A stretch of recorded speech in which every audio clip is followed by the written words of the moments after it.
if you like me and I like you enough for us to work together to find you a home to buy. Right, so that's, and then when you get here, we're gonna do a little greet round. I'm gonna give you a tour of the office, and then we're gonna go through what's important to you in a real estate agent and what's important to you in a home, what you like and don't like about where you're currently at. And if this all makes sense, I'm gonna ask you to commit to working with me. And so in order for me to show you a bunch of houses and to represent you and to do property searches and take time away from my family to show you homes, I need to make sure that when you do buy, you buy with me. And if not, if you got other people that you plan on working with, that's fantastic. That's the purpose of this meeting, to let you know that I don't work with people that aren't willing to work with me. And then also, like, never say just following up. That's the worst thing you could possibly say. Is there anything I should be doing that I haven't done? Am I missing anything? Have I dropped the ball anywhere? Something along the lines of like, I'm trying to help you, right? Because as soon as you're just following up with someone, it's, you lose the magic and it's just like, oh, just another salesperson. That makes sense? But going back to the sales process, like, we need to make sure that people know what we're doing when we're meeting with them. Hey man, when we meet tomorrow at 5, does that time still work for you? Great.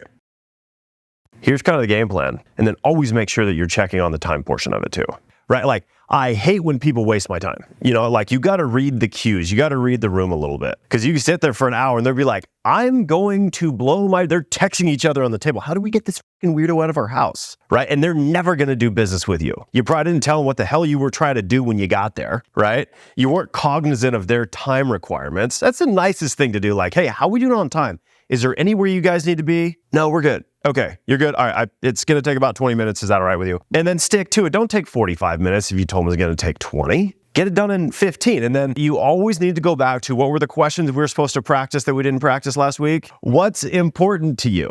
Because it's true, right? Some people have different things that are important to them than other things, right? Because is it safe to say that an amazing deal to one person is different than an amazing deal to another person? You know, it could be that the $1 million place has a $400,000 shop and a $100,000 pool. It would cost significantly more to build that than it is to buy it. And to them, that would be a great deal. So even with that, what's important to you, then we need to define what a great deal is. So it's all about the customer. This is all about the customer, making sure they understand what our intention is, right? And then we have clarity on that. And then we always ask permission for the questions, and you dig into stuff. Right? So you're gonna be like, okay, my intention is we're gonna talk about our marketing when we meet today. And if you like what I have to say, are you willing to look at signing some paperwork? You need to be practiced in this space so you're calm and you're clear-headed in front of a client. And the only way to do that is to practice it. The only way to get good at public speaking is to speak publicly a lot. You haven't been talking to that many people, and you don't get the right information, and you don't set the expectation before the appointment. You don't do a lot close, and then you don't know what you're doing during the appointment, and then you wonder why these people chose not to work with you, right? Like, all of these things that we're trying to get everyone to do is so you can be practiced, so when the time comes, when it's game time, we actually can be competitive and clear-headed and calm in the space. But if we make 10 calls a week, we're never gonna get good at being on the phone. If we send 3 follow-up emails a week, we're never gonna get an email follow-up, right? That's why it's lots of calls, lots of scripts and role play, lots of setting appointments, and you go, then you can start learning from yourself, right? You only get good at that by doing it consistently. Hey, this is Adam. We had a 5 o'clock appointment. May I come in?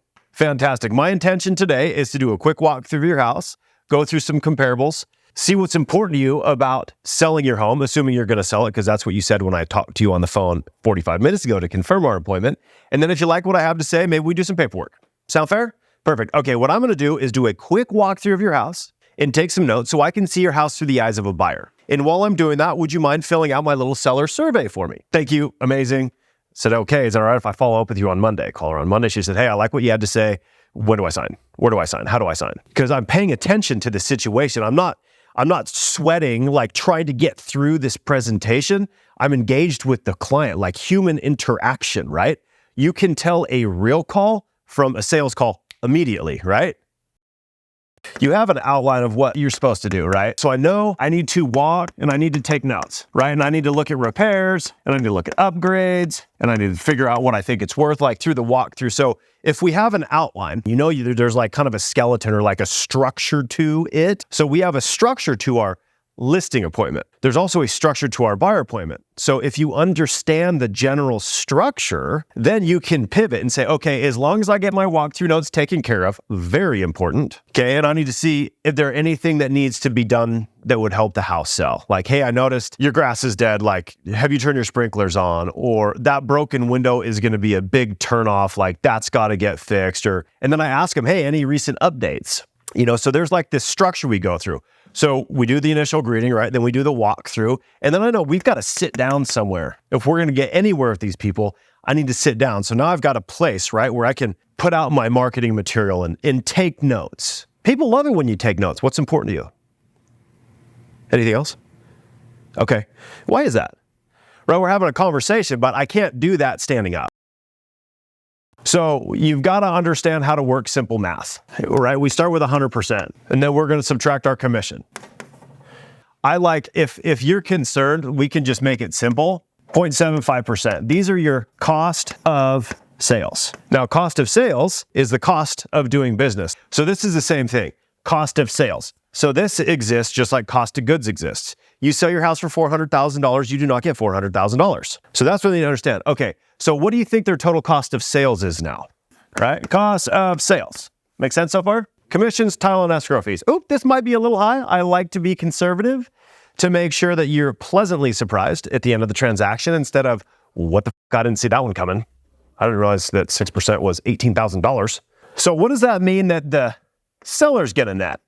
100%, right? Minus the cost of sales. So now we're 93.25%. You gotta memorize these numbers, right? Sometimes I will do this. So I pull up my calculator because I'll go through the cost of sales. Let's say it's 5.5, and it gets really confusing, right?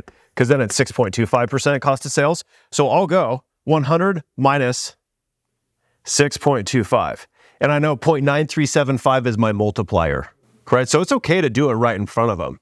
Once you've established your cost of sales, so once you've established your commission and the time of the year it is, right? So it'll never really be higher than 6.75.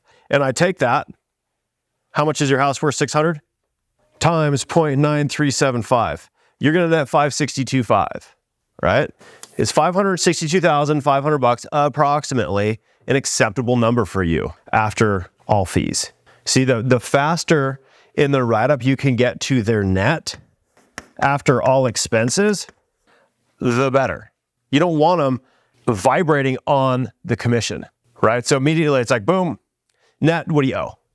Okay, because that's really what matters anyways, right? What are you walking away with? What numbers are gonna be on the check at the end of this process? That's their ultimate motivation. Even if they say that's not important to them, it's going to be a factor in their decision-making. And then when the next agent comes over and doesn't write them up, you're going to look significantly better, right? Because what if they're just looking at this the whole time? So let's say they owe $200,000 on a mortgage. Now they're gonna get $362,500. They may walk around with this piece of paper in their pocket, say, yeah, I know all you real estate agents are the same. This is great, fantastic, whatever. What's my net gonna be? Can you calculate that? I owe $200,000 on the house. What's my net gonna be? Is that a question that someone should be able to ask you and you should be able to answer? Can you answer that honestly? So understand, right? There's a structure to all this, and then we've got to make sure we practice it.